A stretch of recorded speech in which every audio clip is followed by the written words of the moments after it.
ইরানকে আক্রমণের ব্যাপারে ইসরায়েলও কিন্তু আমাদেরকে বক্তব্য দিচ্ছে, মানে ইসরায়েলের বক্তব্য শুনতে পাচ্ছি। আবার অন্যদিকে আপনি নিশ্চয়ই দেখেছেন যে ডোনাল্ড ট্রাম্প শান্তি পুরস্কারের জন্য দৌড়ঝাঁপ করছে এবং সেখানে সুপারিশ করছে ইসরায়েল এবং পাকিস্তান। আবার একটা ম্যাপ দেখলাম যে হরমুজ প্রণালীকে ট্রাম্প প্রণালী হিসেবে নাম পরিবর্তনের জন্য।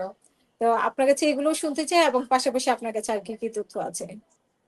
আমার ধন্যবাদ। একটু আগে আমার প্রিয় মিঠু ভাই এবং ফরিদ ভাই যা বললেন, আমি ভাইদের সাথে অ্যাড করার জন্য কয়েকটা কথা শুধু বলি। আমি প্রথমত এই দেখেন, সাবমেরিনের সব থেকে বড় সুবিধা এবং অসুবিধা একটাই।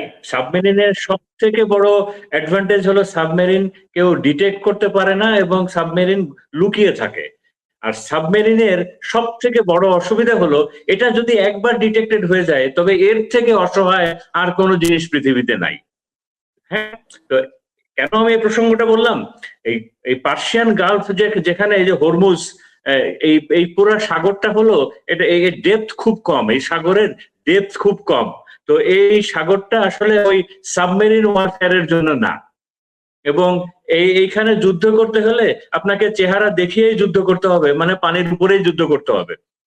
এবং তার জন্য ইরান প্রচুর তার খুব স্পিডি ছোট ছোট বোট তৈরি করেছে, স্পিড বোট তৈরি করেছে এবং আপনার সি ড্রোন পর্যন্ত তৈরি করেছে।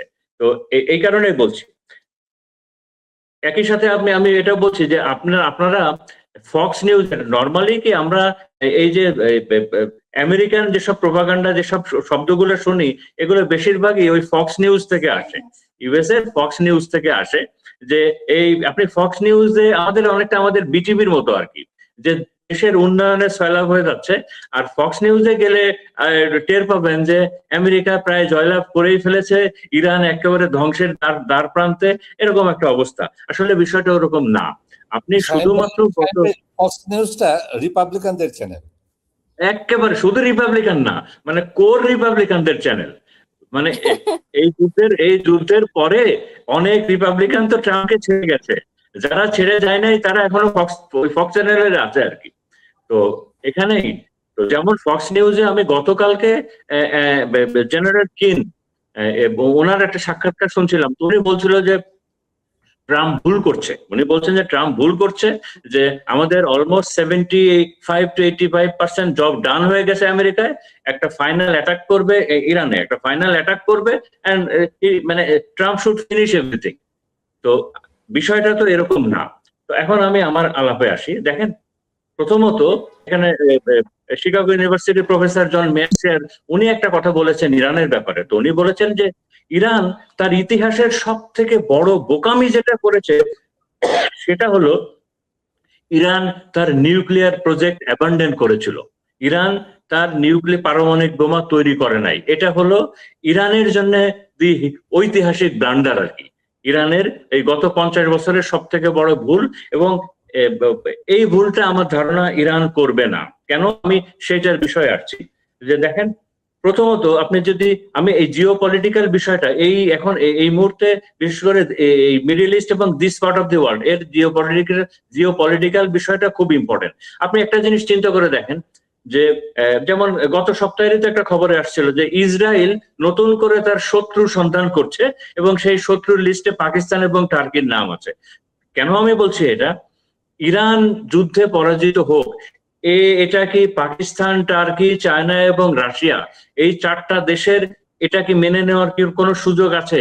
এই চারটা দেশের এই ইরানের পরাজয় কিন্তু এই চারটা দেশের মেনে নেওয়ার কোনো সুযোগ নাই। কারণ ইরান যদি ফল করে আলটিমেটলি পাকিস্তান, টার্কি, চায়না এবং রাশিয়ার উপরে এটার একটা বিশাল এফেক্ট আসবে এবং তারা এটা হতে দিবে না।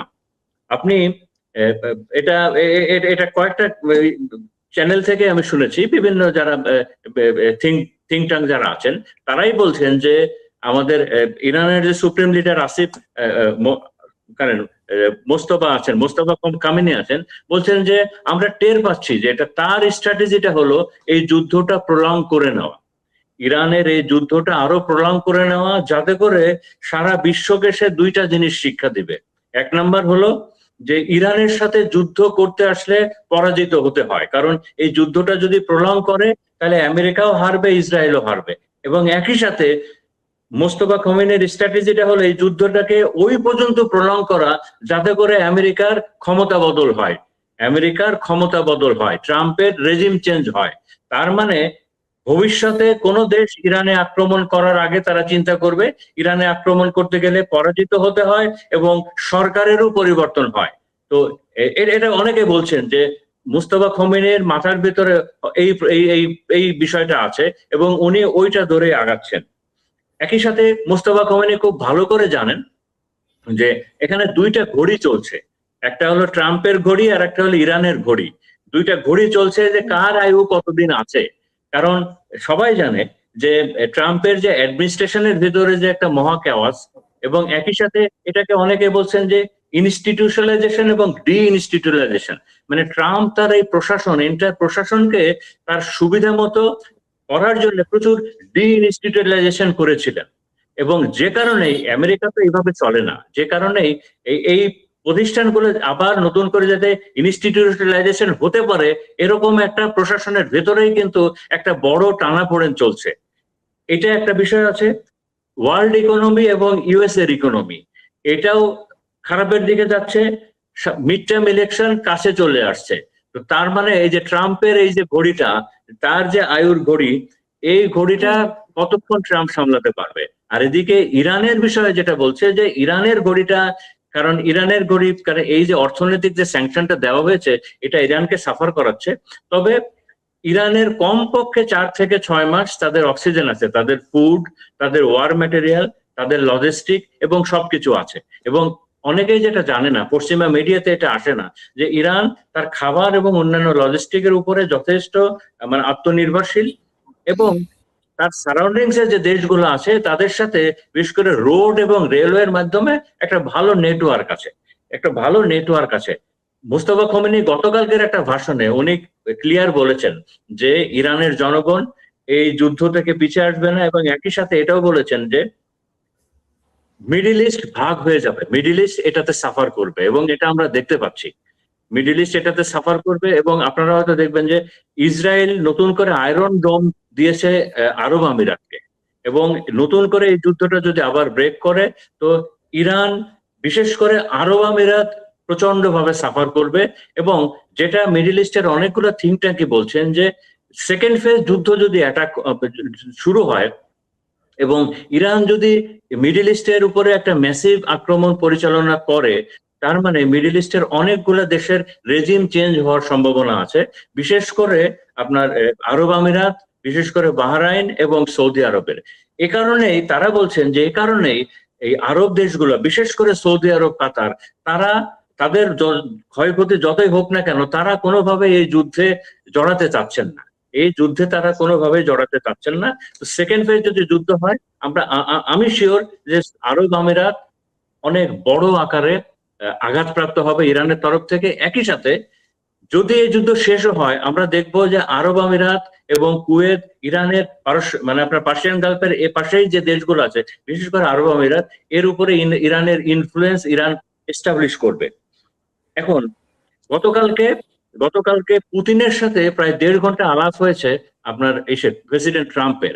ট্রাম্প সাহায্য চেয়েছিল পুতিনের কাছে, এবং পুতিন কোনো ধরনের আশ্বাস দেয় নাই, কোনো রকমের আশ্বাস দেয় নাই। এবং উনি বলেছেন যে এই যুদ্ধটা যদি কন্টিনিউ করে, এটা ইউএস এর জিও পলিটিক্সে, ইন্টারনাল পলিটিক্সেও এটা একটা ক্যাটাস্ট্রফি হবে, মিডিল ইস্টটা এলোমেলো হবে, ইউএসএ সাফার করবে। এবং উনি এটাও বলেছেন যে আপনি তাড়াতাড়ি ইউক্রেন থেকে ন্যাটোকে সরিয়ে নেন, না হলে রাশিয়ার সাথেও আপনাদের সম্পর্ক আরো খারাপ হয়ে যাবে। অনেকে বলছেন এই পুতিনের আলাপের পরেই প্রেসিডেন্ট ট্রাম্প ঘোষণা দিয়েছেন যে জার্মানি থেকে আমেরিকান সোলজাররা তারা যেন পুল আউট করে চলে যায়।